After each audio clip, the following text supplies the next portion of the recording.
میں نے یوتھ کو کئی بار اپنے اسٹوڈنٹس کو جو میں پڑھاتا رہا ہوں ٹیچنگ میں جھوٹ بولتے دیکھا ہے جسٹ ٹو ٹیل ادرس کہ نہیں میرے پاس یہ گاڑی ہے، یا ہم فلانی جگہ گئے تھے، امریکہ گئے تھے، ہم ادھر گئے تھے، ہم ادھر گئے تھے، جسٹ ٹو شو آف کرنے کے لیے، ایک سٹیٹس لینے کے لیے. تو یہ زیب نہیں دیتا.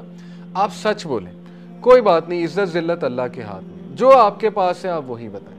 اور never be shy of your background. اگر آپ کو کوئی کچھ بھی کہتا ہے اٹ ڈزنٹ میٹر، کیونکہ ہمارے نبی اگر ایمبیرس نہیں ہو رہے کسی کو یہ بتاتے کہ میرا سمپل پاسٹ ہے، میں شیفرڈ تھا، تو ہمیں بھی نہیں ہونا چاہیے. حضرت عمر صلی اللہ عنہ when he became the king of the world, literally the world، حضرت عمر کے قدموں پہ آلموسٹ اس وقت کا جتنا ورلڈ تھا وہ تھا. حضرت عمر خطبہ دے رہے تھے، ایک دم رونے لگ گئے دور خلافت میں. اب کتنے ہمبل انسان تھے.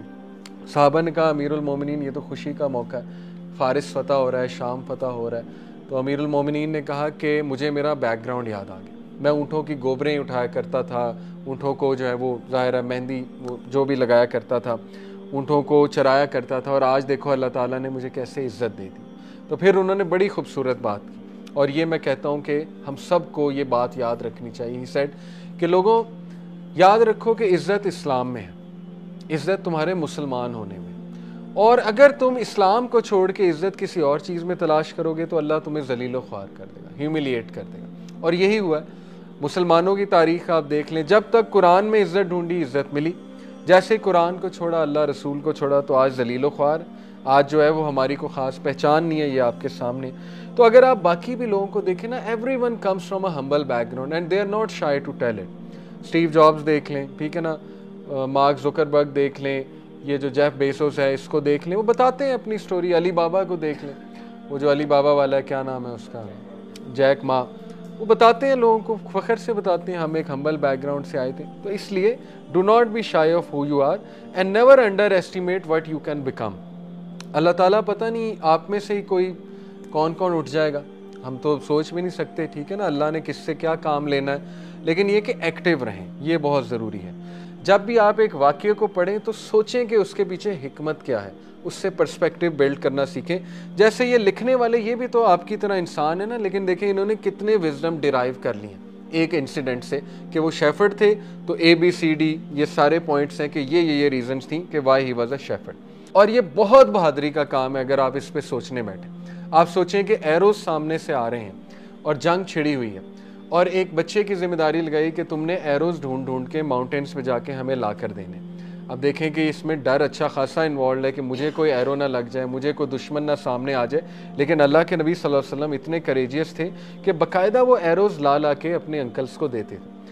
اور یہ بات یاد رکھیں کہ یہ جو فجار وارز ہیں، فجور بیسکلی کہتے ہیں سن کو، ٹرانسگریشن کو، ٹھیک ہے نا، یہ تھی تو دونوں سائڈز ہی غلطی پر، لیکن ایک سائڈ زیادہ غلطی پر تھی. اس لیے اللہ کے نبی صلی اللہ علیہ وسلم نے پارٹیسپیٹ کیا تھا قریش کے ساتھ اس وار میں، کیونکہ جو دوسرا پارٹی تھی وہ زیادہ غلطی پر تھی. کیسے، وہ میں ابھی آپ کو بتاتا ہوں.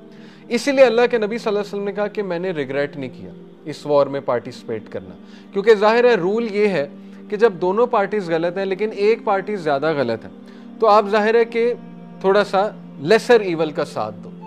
یہ رول آپ کو پتا نا ہر چیز میں فقہ میں انوالوڈ ہوتا ہے کہ lesser evil, going for the lesser evil. جیسے آج کل ایک ڈیبیٹ یہ بھی چلتی ہے نا کہ ووٹ کس کو دیں. ایک تو ڈیبیٹ یہ ہے کہ ووٹ دینا چاہیے کہ نہیں دینا چاہیے، وہ تو ایک الگ ڈیبیٹ ہے. لیکن کچھ لوگ یہ کہتے ہیں نا کہ لیسر ایول کی طرف جاؤ، کہ بھائی جو بندہ لیسر ایول ہے اس کی طرف جاؤ. تو یہ بات درست ہے، ایٹ لیسٹ وہ لیسر ایول جو ہے وہ ظاہر ہے کہ اتنا تو نہیں انسانوں کے ساتھ ظلم کرے گا. تو اینی وے سٹوری یہ ہے کہ کنانہ جو ٹرائب تھا، وہ اس کے ایک شخص نے حوازن ٹرائب کے بندے کو مار دیا. اور اس وقت کا role N I for N I تھا کہ تم نے ہمارا بندہ مارا، ہم رینڈملی تمہارا کوئی بھی بندہ مار دیں گے. جہالت پر مبنی. آج بھی کئی گاؤں میں، کئی قبیلوں میں یہ جہالت کے رولز موجود ہیں. انڈیا میں بہت ہے. آپ کوئی رینڈم بندہ مار دیں، وہ آپ کا رینڈم بندہ اٹھا کے مار دیں گے اور اس سے دشمنیاں چلتی رہیں گی. تو یہ بہت جہالت کا رول ہے. تو اینی وے کیا ہوا کہ حوازن، کنانہ کے ایک ٹرائب نے حوازن کے ٹرائب کے ایک بندے کو مار دیا.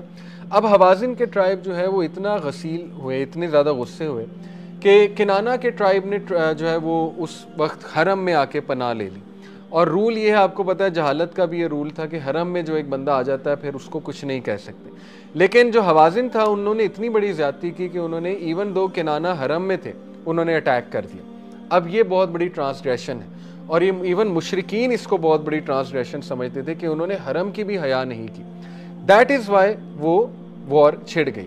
قریش نے کیا کیا, ایک آل آؤٹ وار ڈکلیئر کر دی, کس کے خلاف؟ ہوازن کے خلاف اور قیس ایلان ٹرائب کے خلاف. اور اس سے جو ہے پھر وہ پوری بیٹل چلی اور قریش اینڈ میں جیت گیا. پہلے شروع میں انہیں بڑی مار پڑ رہی تھی, لیکن یہ کہ قریش جیت گیا. بلکہ بڑی انٹرسٹنگ روایت ہے, ایک روایت میں آتا ہے, اوتھینٹک روایت ہے, کہ جب بھی قریش کے ارد گرد رسول اللہ موجود ہوتے تھے تو ان کا پلڑا بھاری تھا. جیسے ہی اللہ کے نبی صلی اللہ علیہ وسلم نظروں سے دور ہوتے تھے تو ان پہ ڈیفیٹ آنے لگ جاتی تھی. یہاں تک کہ ابو طالب نے رسول اللہ صلی اللہ علیہ وسلم کو اپنے سینے کے ساتھ لگا لیا, قریب کر لیا اور کہا کہ بھتیجے اب تو نے میری نظروں سے دور نہیں ہونا, کیونکہ جب تک تو میرے ساتھ رہتا ہے تو آئی کین سی وکٹری. یہاں سے بھی یہ ثابت ہوتا ہے کہ اللہ کے نبی صلی اللہ علیہ وسلم he was so blessed, his presence was so blessed. تو اینی وے یہ ہے فجار وار, اور رسول اللہ صلی اللہ علیہ وسلم جو ہے وہ ایروز کلیکٹ کیا کرتے تھے اور رسول اللہ صلی اللہ علیہ وسلم جو ہے وہ ایروز اپنے انکل کو دیا کرتے تھے.